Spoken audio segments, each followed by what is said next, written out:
Queen Amina of Zaria, the warrior queen. In the DH century, when men dominated every aspect of life across Africa, one woman refused to bow. She led armies of 20,000 soldiers into battle. She conquered kingdoms from Kano to the banks of the Niger River. She built walls that still stand today, over 400 years later.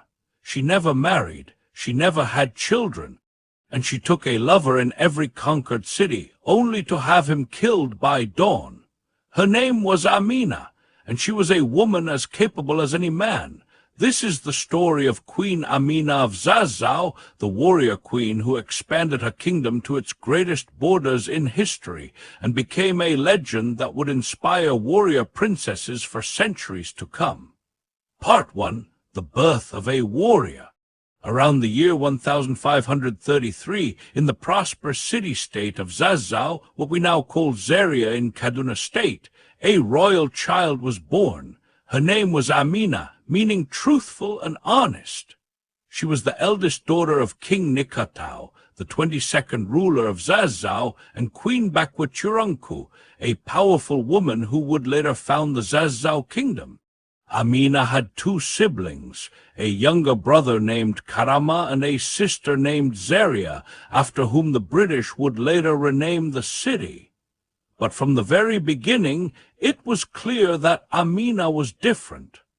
Her grandfather, King Sarkin Nohir, recognized something special in the girl. He carried her around the royal court on his lap and invited her to attend state meetings, an almost unprecedented privilege for a female child. And then there was the dagger.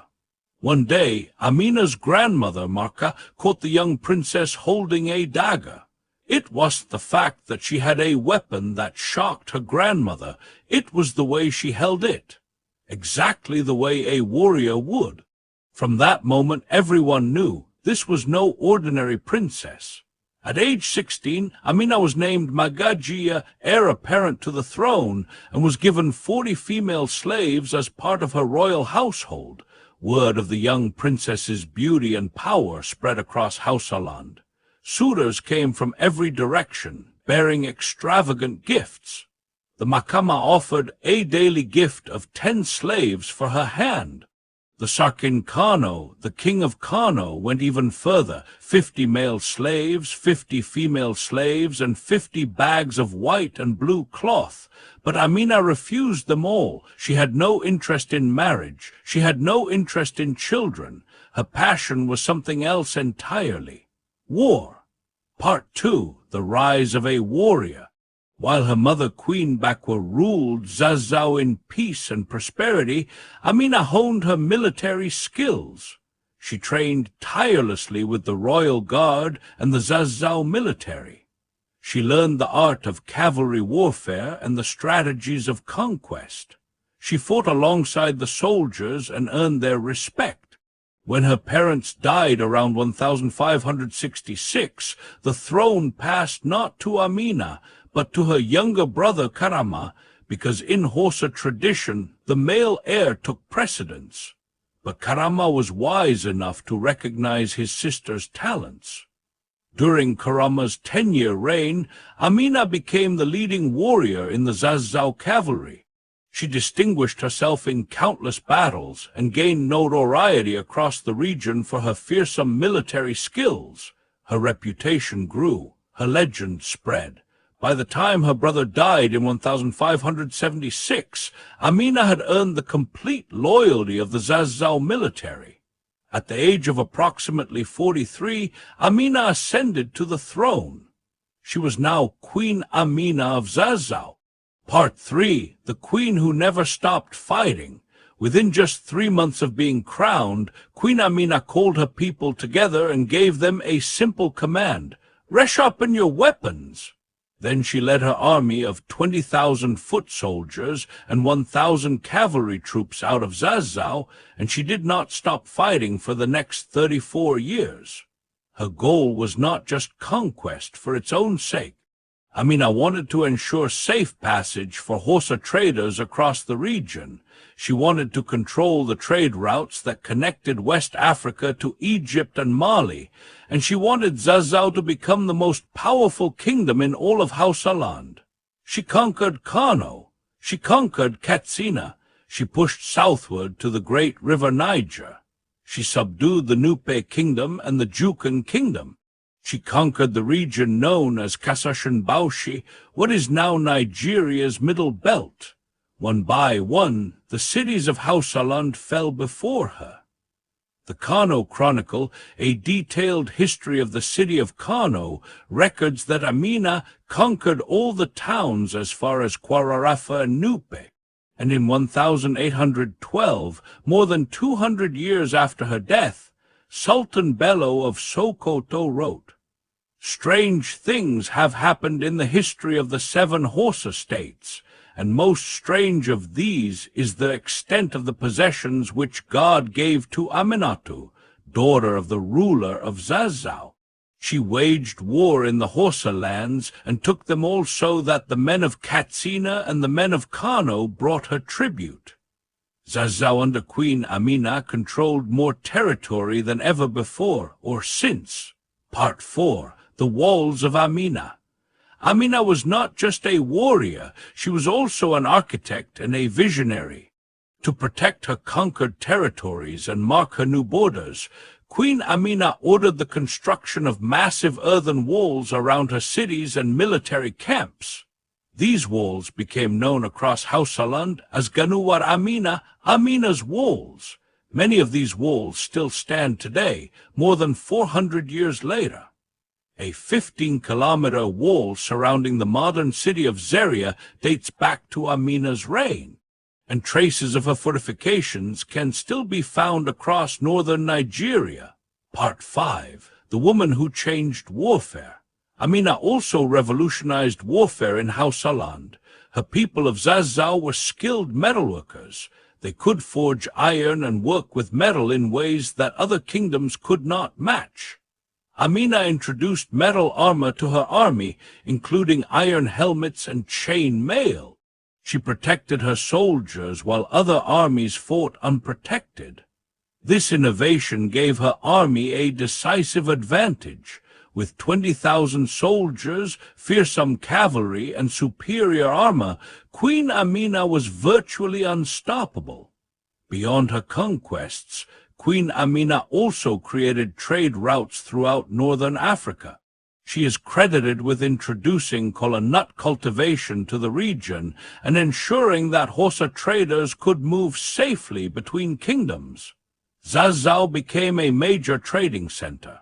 The kingdom grew wealthy from gold, slaves, and new crops that arrived through Amina's trade networks. Part 6. The Legend of the Black Widow. But there is a darker side to Queen Amina's legend, one that historians still debate to this day. According to oral tradition, Amina never married. She never had children. Instead, she took a new lover in every town she conquered. The stories say that after each battle, she would spend one night with her brief bridegroom. And then in the morning, before he could leave to tell the tale, she would have him beheaded. One version of the story tells of a wealthy Arabian prince who heard of her fame and crossed the desert to be with her. He spent the night, but somehow escaped before dawn. When Amina realized that a man had seen her naked and lived to speak of it, she was said to have gone mad with shame and taken her own life. But many scholars question these stories. Some suggest they were created to diminish her legacy, to paint a powerful woman as monstrous or unstable. What is undeniable is that Queen Amina refused to be defined by marriage or motherhood. In an era when women were expected to be wives and mothers, she chose war, she chose power, and she chose to rule alone. Part 7. The Mystery of Her Death. The exact circumstances of Queen Amina's death remain a mystery. The DH century scholar Dan Tafa records that she died in a place called Attagar. Other accounts place her death at Attagara near present-day Adainkogi State. Some historians say she died in battle, still fighting, still leading her troops, still refusing to yield. She died in 1610 at the age of 77, a lifetime spent on horseback, a lifetime spent waging war, a lifetime spent building an empire. She never stopped fighting. Part 8, The Legacy. Today, Queen Amina is remembered as one of the greatest warrior queens in African history. In Nigeria, her legacy lives on. A statue at the National Arts Theatre in Lagos honors her memory. Queen Amina College in Kaduna State bears her name. Female dormitories at Ahmadu Bello University and the University of Lagos are called Queen Amina Hall. But her influence extends far beyond Nigeria. It is widely believed that the character of Zina, warrior princess, the iconic television warrior, was inspired by Queen Amina of Zazzau, a warrior princess from a distant land, a woman who refused to marry, a woman who conquered armies, a woman who became a legend. That is the story of Queen Amina. In Hausa culture, she is remembered with the praise song, Amina, daughter of Nikatau, a woman as capable as a man. But perhaps more accurately, a woman more capable than most men, a queen who expanded her kingdom to its greatest borders, who built walls that still stand, who conquered cities and commanded armies, and who proved that a woman could be just as fierce as any warrior.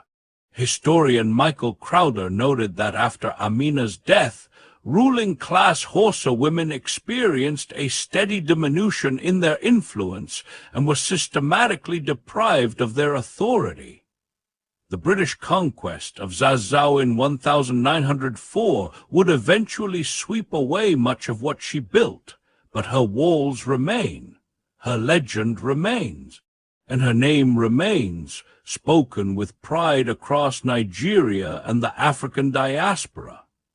In our next episode, we travel to the ancient city of Daura, where a prince from Baghdad slayed a serpent and founded the 7 Hausa states.